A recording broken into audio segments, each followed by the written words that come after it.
Mr. President, I come to the floor today to join several of my colleagues in raising concerns about nominations to the federal judiciary and the Senate's role in carrying out its constitutional advice and consent responsibilities. From my vantage point as a member of the Judiciary Committee, I can see all too clearly that an alarming trend of more and more extreme judicial candidates appearing before us is growing, that more extreme judicial candidates are being nominated, and that the safeguards here in the Senate that are important to our vetting process are being threatened.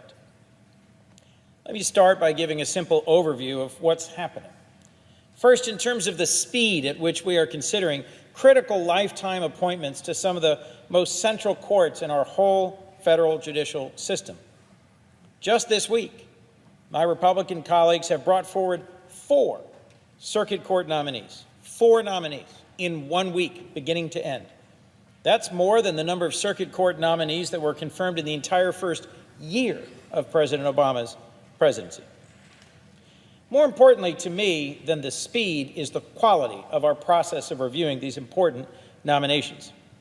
The American Bar Association has issued unanimous, not qualified ratings for 2 current judicial nominees. That hasn't happened in over a decade, since 2006. The American Bar Association is not a partisan or political group. Founded in 1878, the ABA is a national professional organization with over 400,000 attorney members. The ABA's uncontroversial objectives are to serve its members, improve the legal profession, enhance diversity, and advance and secure the rule of law in our nation. Its contributions to the legal profession are significant. It's the ABA that accredits law schools and establishes model ethical codes. Additionally, since 1953, when President Eisenhower invited the ABA to provide specific, timely input on candidates for federal judgeships, the ABA has evaluated nominees for professional competence, integrity, and judicial temperament. This is a rigorous process that involves collecting impartial peer review evaluations of candidates. It's startling that less than a year into this administration, 2 nominees have already received not qualified ratings from the ABA. And 2 more nominees are under consideration of what's called a second evaluator. This is concerning. You see, the ABA doesn't take giving a not qualified rating lightly. Anytime an evaluator is considering recommending not qualified, a second evaluator is brought in to conduct an independent review. I believe all nominees to lifetime Article III appointments on the federal bench should have the competence, integrity, and temperament to do the important work that federal judges are called on to perform. The nominees we are seeing not only raise concerns about professional qualifications and the speed with which they've been processed, many of the president's recent candidates are notable for their polarizing, divisive, even offensive rhetoric, rather than the depth of their legal experience or the quality of their judicial temperament. I'll give you just a few selections from a broad range. We have recently considered candidates on the Judiciary Committee who had blogged at length in support of birtherism, the discredited and untrue conspiracy theory that suggested our immediate past president wasn't born in the United States. Another suggested that, and I quote, Mama Pelosi should be gagged. Another called Supreme Court Justice Kennedy a, quote, judicial prostitute, unquote.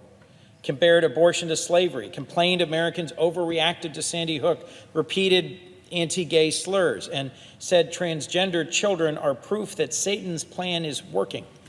Many alarming, even extreme comments are in the records of folks brought forward for confirmation, a startling number of them. Frankly, this isn't about party allegiance, about being a Republican or a Democrat, being a conservative or a liberal.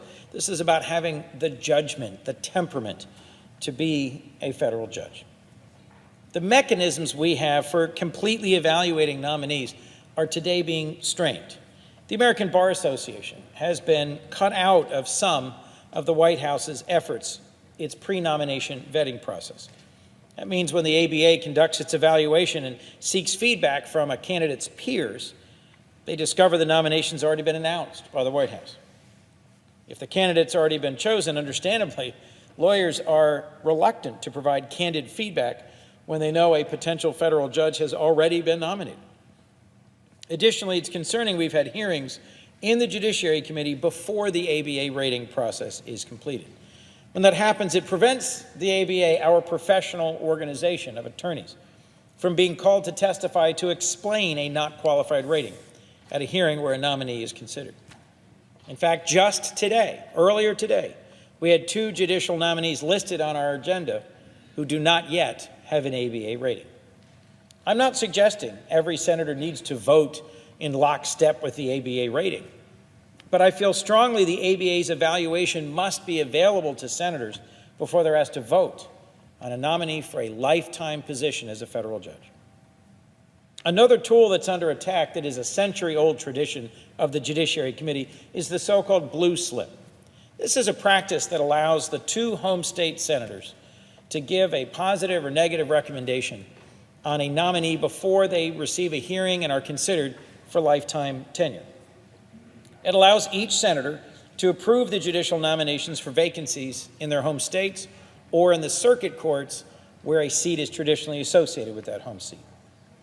By requiring blue slips be returned before a nominee is considered, each senator is afforded the courtesy to evaluate whether or not a judicial nominee will meet the needs of his or her constituents and the priorities and values of his home state. It's an important tool for ensuring the White House of either party consults with senators about the judicial candidates the president's considering for nomination. In the end, this tool promotes consensus candidates by ensuring all senators' views are taken into account, irrespective of partisan registration. As a senator from Delaware, a state with 2 current judicial vacancies on one of the busiest district courts in America, one that only has 4 active judgeships, I've been focused on working collaboratively with the White House in a productive manner that ensures my state gets qualified consensus nominees from the White House. And I'm pleased to report that Senator Carper and I have had a very positive experience so far working with the White House on these potential nominations. And it's my hope we'll soon see nominees I can support without reservation. But the blue slip process ensures that this consultative, constructive experience is the rule, not the exception. It's unfortunate that this blue slip practice, this century-old tradition of the Judiciary Committee, is under sustained attack. I believe we should maintain it for all senators in the best interests of this institution and our federal judiciary. Article 3 judges, as I've said, serve with lifetime tenure. They decide issues of civil rights, of personal freedom, commercial disputes of enormous value, even life and death. These judges can and should, on occasion, also serve as checks on presidential power overreach.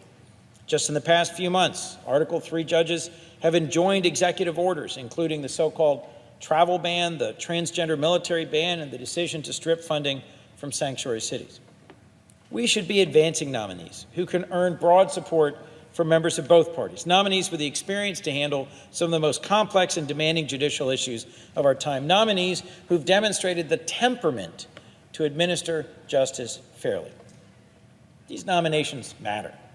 The nominees who will fill the 140 current judicial vacancies on district and circuit courts across our country will play a critical role in either protecting or undermining the constitutional rights that are the bedrock of our republic. Our courts must continue to be the place where everyone's treated fairly and the legal rights of our citizens can be vindicated. Mr. President, I want to close by calling on my colleagues to reconsider how we're conducting the judicial nominee process. This race to confirm as many nominees as possible is not how we respect the rule of law, one of our most treasured American values. I've come to the floor multiple times since the beginning of this Congress to convey and speak about the importance of bipartisanship, and I will continue to do that today. As we've seen in important public policy matters, from the health care debate to the current debate on tax reform, Republicans and Democrats need to work together to get things done. Purely partisan processes won't succeed in this or future Congresses. We have to work together to protect our democracy and our rule of law. Mr. President, I'd also like to note today Sam Clovis withdrew as the nominee for chief scientist at the USDA. I'm not here to comment on any connections to any ongoing investigations or other social issues, but rather I'd like to comment on a simple concern I have had since his nomination, namely that Mr. Clovis is unqualified to serve as a chief scientist, lacking any professional training in the hard sciences. This is not just my opinion, but a matter of a statutory requirement. It is a requirement in statute to have a background in science. Science is critically important to agriculture, and this is another federal agency that depends on good science. Given the serious challenges facing America's farmers and our food system, from pollinator declines to deteriorating soil health to a changing climate, USDA's science mission is extremely important. As someone whose home state university has a vibrant Department of Agriculture, as someone who knows the very broad range of federal funding from USDA that supports agricultural-related scientific research, the USDA is critical in helping provide our farmers with the information they need to improve plant and animal resilience, to be more effective stewards of the land, and to adopt new technologies and practices on their farms. This could all be at risk if the agency's head of science has no relevant scientific training and even rejects current scientific thinking. I believe science, not mere opinion or partisan attitude, should underpin our decisions when it comes to our nation's agricultural policy. It's my hope the administration will now go back and recommend a nominee who is scientifically trained and who cares deeply about the role of science in our nation's agriculture. Thank you. With that, Mr. President, I yield the floor.